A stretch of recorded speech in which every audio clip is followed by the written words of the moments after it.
Well, it's not the trip back to Bloomington that the Illini were looking forward to. Doing the Sunday No Huddle on location here on Friday after the game in Bloomington. Andy Olson joined by Robert Rosenthal from IlliniBoard.com. And Robert, I don't know where we start with this one. I guess we start with, it seems like it's the same story being told over and over again. The Illini lose this one on a touchdown in the final minute from Indiana, and it's a loss that seems familiar almost. Very familiar. And even last year, there were the Purdue game, up 9-6 with 4 minutes left. Just need one more stop, a long drive, and that's that. The Maryland game, just need one more stop, a long drive, they win.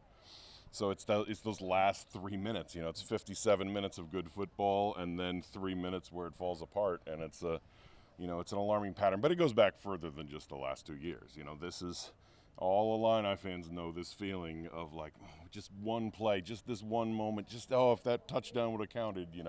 Going around a game and trying to come up with the things that cost you those last games. Well, let's start dissecting maybe some of the performances. Final score 23-20, Indiana coming out on top. A defensive battle, as not a lot of points were scored in this one, but the Illini had their chances. A few balls go through their hands, one in the corner of the end zone, not called a touchdown, called an incomplete pass that could be debatable, but the Illini had plenty of chances. It just seemed like what Brett Bielema described afterwards as not knowing maybe how to win those games yet. Yeah, that's the pattern here. That it's kind of the Illinois fans have asked for competitive football. If you think back to all the Iowa 63, Illinois 0, or go back to 2005 where Penn State's up 56-3 at halftime. That's a different kind of familiar Illinois feeling. This is competitive football, and it has been through the first season and the first 2 games of this, and Illinois is in every game. But that all too familiar, oh man, is it gonna happen again? Are they just gonna blow it right here at the end? It happened again, and these are just the games Illinois doesn't seem to pull out. A lot of it comes down to decision making once again. Brett Bielema in Illinois with a couple of really important decisions down the stretch, going for it on 4th down, up 1 at the 1-yard line, and then later in the game, up 1 once again. It's 4th and 1, a little bit longer field goal. They decide to go for the field goal that time. Mm-hmm. They go for it 4th down earlier in the game, don't get it. Defense does its job, but still, once again, Brett Bielema getting put on the spot and trying to make those decisions. Will they, won't they? What do you make about the decision making in this one? Because they got the 3 and out immediately after missing it at the 4th and 1 and basically restarted that drive and started it over again. In my mind, that's the kind of thing, yes, you can go at the end of the game and say, oh, well, those 3 points, and, yes, you can play that game, but because they kind of wiped it out and started over, I don't really hope. This game, to me, comes down to that drive. Your defense have played great. I don't know if Indiana had scored in the second half. They had not, no. And, you just need one more stop. That's the story of this game. People will talk about, over in that corner of the end zone, if they call that a touchdown, it's not a field goal, there's 4 points. Well, now it's a 24-23 game. You can play that, you can play that game out. And what if, and if we had this, and what it should have gone, and should have punted, and should have kicked the field goal, all that. But really, They then got a field goal. They had the 4-point lead. All they had to do was prevent a touchdown. A field goal wouldn't beat them. And they gave up a 75-yard drive. And that's the entire game right there. Stop that drive, and we're not talking about any of this. Let's talk about that 75-yard drive, because the defense had played so good in the second half, even the first half, considering everything that had happened. The second half, you have that interception to start by Kendall Smith that immediately flips the ball back to Illinois. At one point, they had allowed just 2 yards per play in the second half, so the defense was playing really well, getting that momentum going. But it all came down to that last drive. Once again, 75 yards, 12 plays down the field, under 2 minutes to score and put Indiana up in that one. It just doesn't seem to make football sense as to how that happened. And, Sidney Brown said after the game that it just seemed like they had lost some of that aggressiveness on that drive. Yeah, Indiana came out 5 wide on the first play, so they went to kind of a dime package with 6 defensive backs. So now you're in a scheme that you're not playing, and they're doing a lot of blitzing. They're trying to get to them. They're just trying to do different things. The rest of the second half, they were in their base defense, and they knew, what Indiana's base offense was, and they were stopping it. And it's just one of those things where you get into this other look that you're not used to practicing, and they start getting some momentum, and you start thinking, okay, do we blitz? Do we drop 8? What do we do here to combat what's happening? And it didn't work. And it's just, that feeling as even on a defense, even for the players, that feeling of like, oh, they're at the 40, oh, they're at the 20 now. It just starts to, you just lose all that confidence and all that momentum you had most of the second half. That tempo just seemed to be like too much at the very end there. Everyone's tired at the end of the game, and that seemed to be the difference in this one. Special teams, pretty good play from the Illini. A couple of tough punts from Hugh Robertson, but Caleb Griffin coming up with that big field goal at the end. I asked you about the decision-making process, but did you feel comfortable Griffin going out there 1 for 3 on the season, making that and helping him maybe establish some confidence in some of these other close games that we know Brett Bielema likes to play in down the stretch? I was thinking of the play just before that, and they threw, I think it was a kind of a screen, a tunnel kind of look to Casey Washington. He didn't get the first down. In my mind, because I think it was like 2:15 on the clock, in my mind there, I have this kill shot, that it's pick up a first down. Indiana just used their last one. There's 2:15. You can't take 3 knees, but you can run 3 kind of longer plays. And if Indiana gets the ball back, they'll have 10 seconds, 5 seconds left, So that's almost that third down, you can stand there and say, look, one slant to our best receiver and the game is over. We can end the game right here.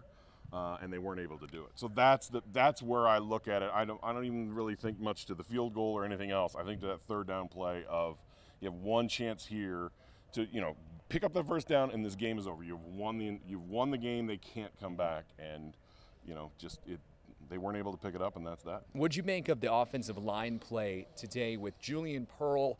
A seemingly scratch before the game. He was here and then headed back to the locker room during warm-ups. Isaiah Adams moves to left tackle. Jordan Slaughter comes into left guard. Zy Chrysler stays at right guard. So it's an offensive line lineup that we're not sure how much they even practiced in the offseason. True. But we knew it was going to be a tougher battle than it was against Wyoming, against the Indiana front seven.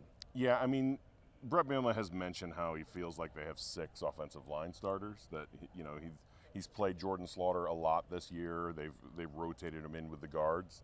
And all spring, Isaiah Adams was at left tackle because Julian Pearl was out with the broken thumb. So, in a sense, this was just the spring offensive line, and I felt somewhat comfortable because of that it would be fine because this is what they ran with all spring with Pearl out. So, it's the kind of thing that if you have 6 guys you trust, that's why you're ready for this moment of, okay, he can't go, he's trying it before the game, he just doesn't think he can go.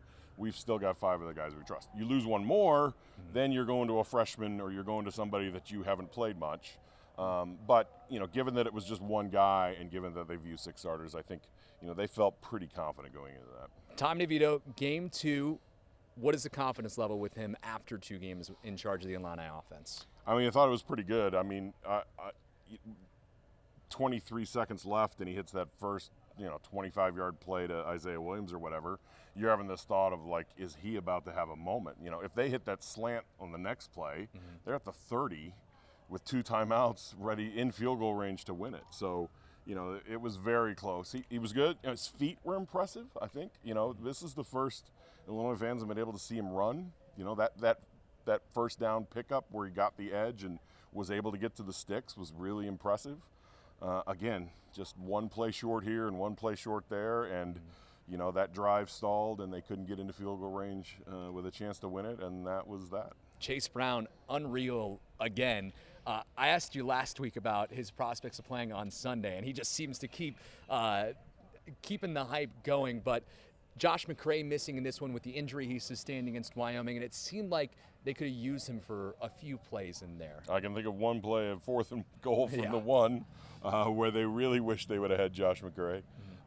And, yeah, I mean, I even think Chase was pretty tired at the end of the game, especially after he got blown up on that one play where, that out in the flat that they were trying to figure out what is a lateral or forward pass. So, it's a lot to ask. But, I mean, look, he's 200 yards tonight and 150 in the last game. So he's already at, 350 yards trying to get a 1,000-yard season. I mean, 350 yards is he could pass some of the years in the mid 2010s where Illinois had the leading rusher at like 470 or something. You know, he's off to a pretty incredible start. He's creeping up on that. All right, switching to the defense now, just in general, that front seven seemed to still have some issues getting to the quarterback in this one. Is that concerning to you at this point after game 2? It's easily my number one concern. And I tweeted that. I sometimes will tweet this thing where I say, okay, I've seen my first check engine light of the season, of like, okay, that could be a problem, like time to call the mechanic kind of thing.